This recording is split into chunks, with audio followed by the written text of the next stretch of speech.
Good morning, students. Today in this class we are discussing the problems relating to the calculation of residential status of an individual. While calculating the residential status of an individual, first we need to thorough with the provisions of the IT Act what we had discussed in the previous class. Two basic conditions are there and two additional conditions are there. Based upon those conditions, today in this class we are discussing how the residential status of an individual is to be calculated. So I am going to recapitulate the conditions once again. The two basic conditions are there. The first basic condition, he or she must be in India for 182 days or more in the previous year. ಹೌದಾ, ಮೊದಲನೇ basic condition, ಒಬ್ಬ ವ್ಯಕ್ತಿ ಅವ ಅಥವಾ ಅವಳು ಆಗಿರಬಹುದು, ಅವರು ಹಿಂದಿನ ವರ್ಷದಲ್ಲಿ ಪ್ರೀವಿಯಸ್ ಇಯರಲ್ಲಿ 182 ಡೇಸ್ ಆರ್ ಮೋರ್ ಭಾರತದಲ್ಲಿ ಇರಬೇಕು ಎಂಬುದು ಮೊದಲ ಕಂಡೀಷನ್ ಆಗಿತ್ತು. And second condition, second basic condition, if a first basic condition is not satisfied by an individual, then we are going to check whether individual is going to satisfy the second condition or not. The second condition is he or she should be in India for 60 days in the previous year, 60 days in the previous year and 365 days out of 4 preceding the previous year. So second basic condition ಏನಿದೆ ಇಲ್ಲಿ, ಮೊದಲನೇ condition ಏನಾದರೂ basic condition satisfy ಆಗದೇ ಇದ್ದಾಗ second basic condition ನಾವು ನೋಡ್ತಾ ಹೋಗ್ತೀವಿ. Second basic condition, he or she ಅವ ಅಥವಾ ಅವಳು ಭಾರತ ದೇಶದಲ್ಲಿ ಹಿಂದಿನ ವರ್ಷದಲ್ಲಿ 60 ದಿನಗಳ ಕಾಲ ಇರಬೇಕು, ಮತ್ತು ಅದರ ಜೊತೆಗೆ ಆ ಹಿಂದಿನ ವರ್ಷವನ್ನು ಬಿಟ್ಟು ಆ ಹಿಂದಿನ ವರ್ಷದ ಕೆಳಗಡೆ ಬರ್ತಾ ಇರುವಂತಹ 4 ವರ್ಷಗಳಲ್ಲಿ 365 ದಿನಗಳ ಕಾಲ ಭಾರತದಲ್ಲಿ ಇರಬೇಕು ಎಂಬುದು ಸೆಕೆಂಡ್ ಬೇಸಿಕ್ ಕಂಡೀಷನ್ ಆಗಿತ್ತು. Right now, so these are the two basic conditions. And second, now we are discussing the additional condition. What is the first additional condition? He or she should be resident for India at least 2 years out of the 10 preceding the previous year. ಅರ್ಥ ಏನು ಹಾಗಾದರೆ, ಹಿಂದಿನ ವರ್ಷವನ್ನು ಬಿಟ್ಟು ಅದರ ಕೆಳಗಡೆ ಬರ್ತಾ ಇರುವಂತಹ 10 ವರ್ಷಗಳನ್ನು ನೋಡಿದಾಗ ಆ 10 ವರ್ಷಗಳಲ್ಲಿ ಅಟ್ಲೀಸ್ಟ್ 2 ವರ್ಷಗಳ ಕಾಲ ಆ ವ್ಯಕ್ತಿಗಳು ಭಾರತದಲ್ಲಿ ಇರಬೇಕು ಎಂಬುದು ಮೊದಲ ಎಡಿಷನಲ್ ಕಂಡೀಷನ್ ಆಗಿತ್ತು. ನಂತರ second additional condition, he or she should be in India for 730 days out of 7 preceding the previous year. ಹಿಂದಿನ ವರ್ಷವನ್ನು ಬಿಟ್ಟು ಅದರ ಹಿಂದಗಡೆ ಬರ್ತಾ ಇರುವಂತಹ 7 ವರ್ಷಗಳನ್ನು ನಾವು ಕ್ಯಾಲ್ಕುಲೇಷನ್ ಮಾಡಿದಾಗ ಆ ಒಂದು 7 ವರ್ಷಗಳಲ್ಲಿ ಅವ ಅಥವಾ ಅವಳು ಭಾರತ ದೇಶದಲ್ಲಿ ಒಟ್ಟಾರೆಯಾಗಿ 730 ಡೇಸ್ ಇರಬೇಕು ಎಂಬುದು ಸೆಕೆಂಡ್ ಎಡಿಷನಲ್ ಕಂಡೀಷನ್ ಆಗಿರುವಂಥದ್ದು.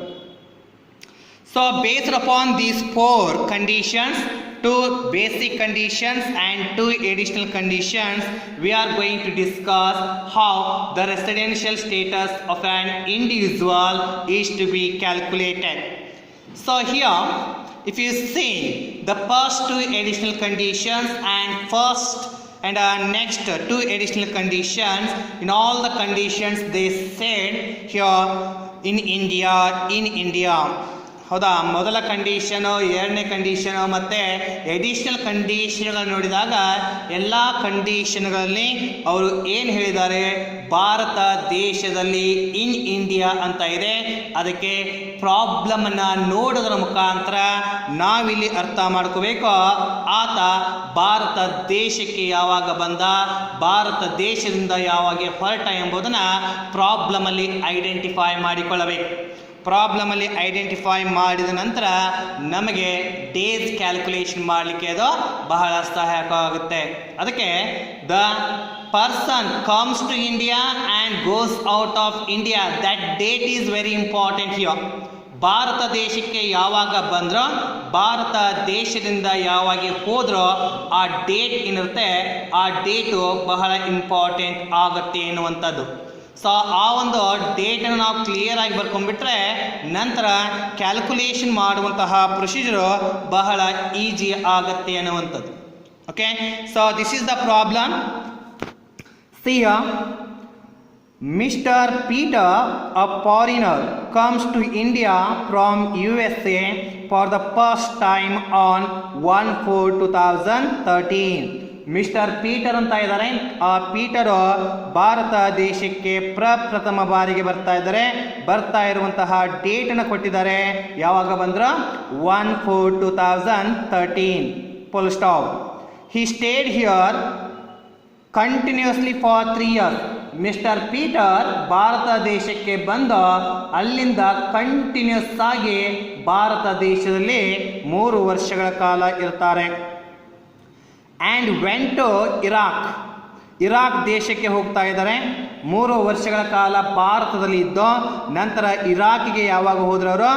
1/4/2016ಗೆ ಇರಾಕಿಗೆ ಹೋದ್ರು, ಇರಾಕ್ ದೇಶಕ್ಕೆ ಹೋದ್ರು ಎನ್ನುವಂಥದ್ದು.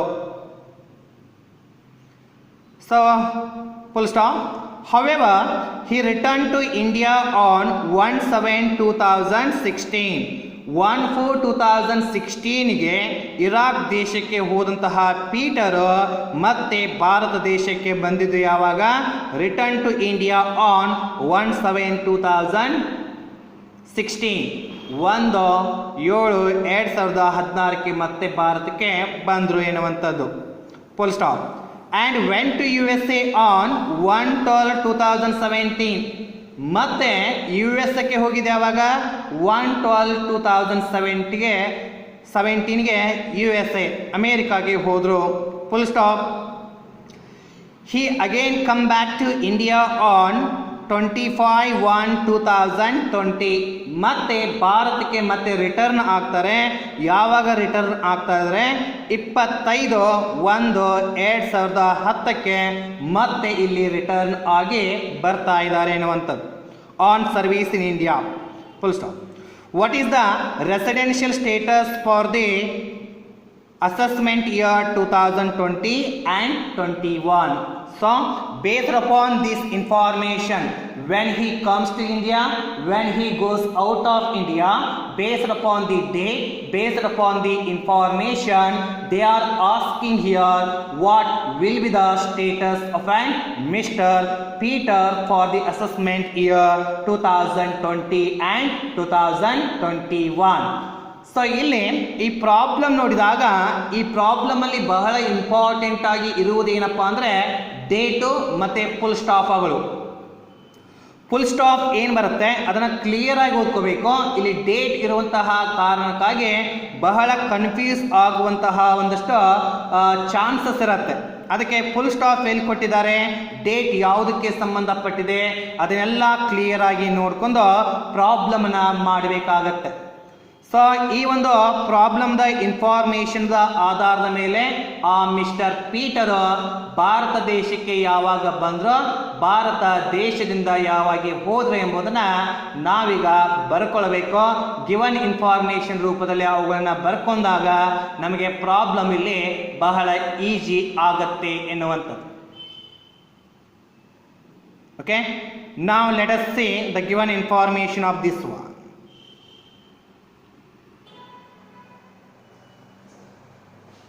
Okay, so this is the given information of Mr. Peter in the problem. So what they are saying here, Mr. Peter comes to India for the first time on 1/4/2013, right?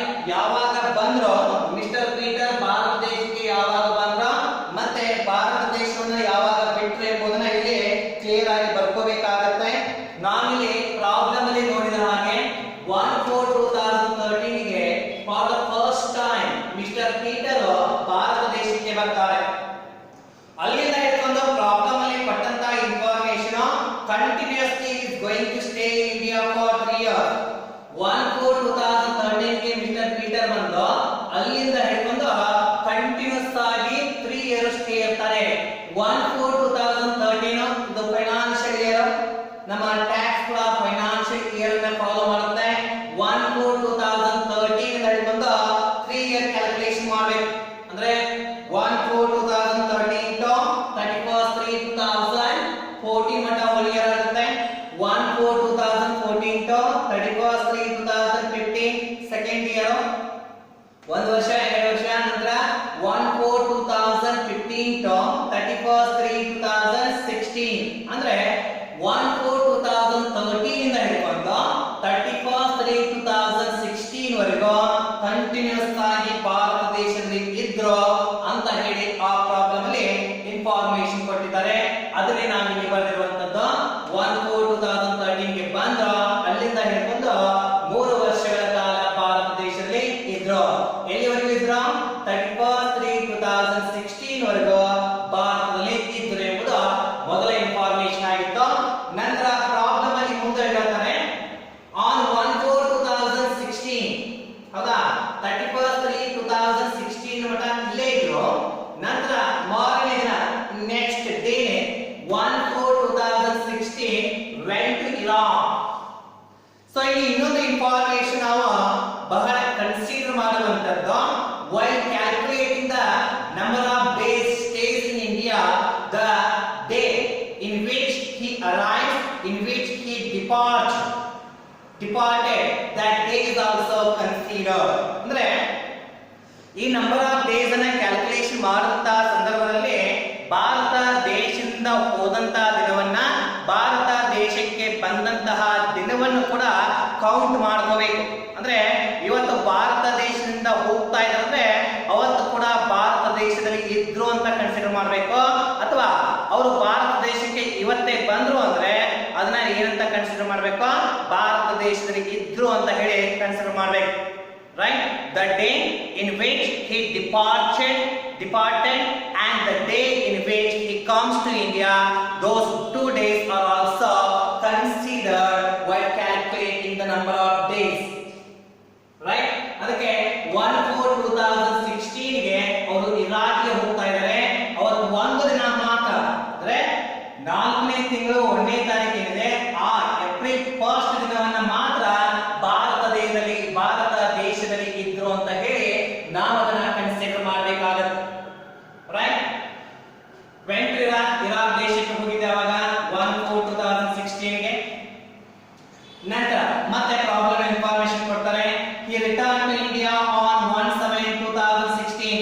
ಮತ್ತೆ ಭಾರತ ದೇಶಕ್ಕೆ ಬಂದಿದ್ದೆ ಅವಾಗ 1/7/2016 ಗೆ ಬಂದ್ರ. ಮತ್ತೆ ಪ್ರಾಬ್ಲಮ್ ಅಲ್ಲಿ ಸ್ವಲ್ಪ ಮಾಹಿತಿನ ಕೊಟ್ಟು ಹೇಳ್ತಾರೆ. 1/12 ರೈಟ್ 1/12/2017 ಗೆ 1/12/2017 ಗೆ ಅವರು ಏನಾದ್ರು ಮತ್ತೆ ಅಲ್ಲಿ USA ಗೆ ಹೋದ್ರು ಅಂತ. ಅಂದ್ರೆ ಏನಂತ 1/7/2016 ಗೆ ಭಾರತ ದೇಶಕ್ಕೆ ಬಂದು ಪ್ರಾಬ್ಲಮ್ ಅಲ್ಲಿ ಸ್ವಲ್ಪ ಇನ್ಫಾರ್ಮೇಶನ್ ಕೊಟ್ಟು ಮಾತಾಡ್ತಾರೆ. 1/12/2017 ಗೆ ಭಾರತ ದೇಶದಿಂದ USA ಗೆ ಹೋದ್ರು ಅಂತ ಹೇಳಿ. ಅರ್ಥ ಏನಾಗುತ್ತೆ?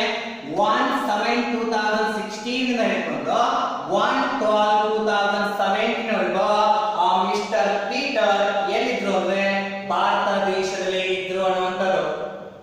ಹೌದಾ? 1/7/2016 ಗೆ ಭಾರತಕ್ಕೆ ಬಂದರು. ನಂತರ ಪ್ರಾಬ್ಲಮ್ ಅಲ್ಲಿ ಹೇಳ್ತಾ ಇದ್ದಾರೆ ಆತ ಹೋಗಿದ್ದು 1/12/2017 ಅಂದ್ರೆ ಇಲ್ಲಿಂದ ಹಿಡ್ಕೊಂಡು 1/7/2016 ಇಂದ ಹಿಡ್ಕೊಂಡು 1/12/2017 ವರೆಗೂ ಆತ ಭಾರತ ದೇಶದಲ್ಲಿ ಇದ್ದ ಎಂಬುದನ್ನ ಕನ್ಸಿಡರ್ ಮಾಡಬೇಕು. ಓಕೆ? ಸೊ 1/12 ಹೋಗಿದ್ದಾರೆ, ಹಾಗೆ 1/12 ಕೂಡ ನಾವು ಕೌಂಟ್ ಅನ್ನ ಮಾಡ್ಕೊಳ್ಳಬೇಕಾಗುತ್ತೆ. ನಂತರ ಮತ್ತೆ ಇನ್ಫಾರ್ಮೇಶನ್ ಅಂತಾರೆ ಬ್ಯಾಕ್ ಟು ಇಂಡಿಯಾ ಆನ್ 25/1/2020. ಮತ್ತೆ ಭಾರತ ದೇಶಕ್ಕೆ ಬಂದಿದೆ ಅವಾಗ 25/1/2020 ಕ್ಕೆ ಮತ್ತೆ ಭಾರತ ದೇಶಕ್ಕೆ ಬಂದ್ರು ಎನ್ನುವಂಥದ್ದು. ಮತ್ತೆ ಪ್ರಾಬ್ಲಮ್ ಅಲ್ಲಿ ಯಾವುದೇ ಇನ್ಫಾರ್ಮೇಶನ್ ಕೊಟ್ಟಿಲ್ಲ ಅವರು. 25/1/2020 ಕ್ಕೆ ಭಾರತ ದೇಶಕ್ಕೆ ಬಂದ್ರು ಅಂತ ಇನ್ಫಾರ್ಮೇಶನ್ ಸ್ಟಾಪ್ ಮಾಡಿದ್ದಾರೆ. ಸರ್ವಿಸ್ ಮೇಲೆ ಬಂದ್ರು ಅಂತ ಹೇಳಿ ಸ್ಟಾಪ್ ಮಾಡಿದ್ದಾರೆ.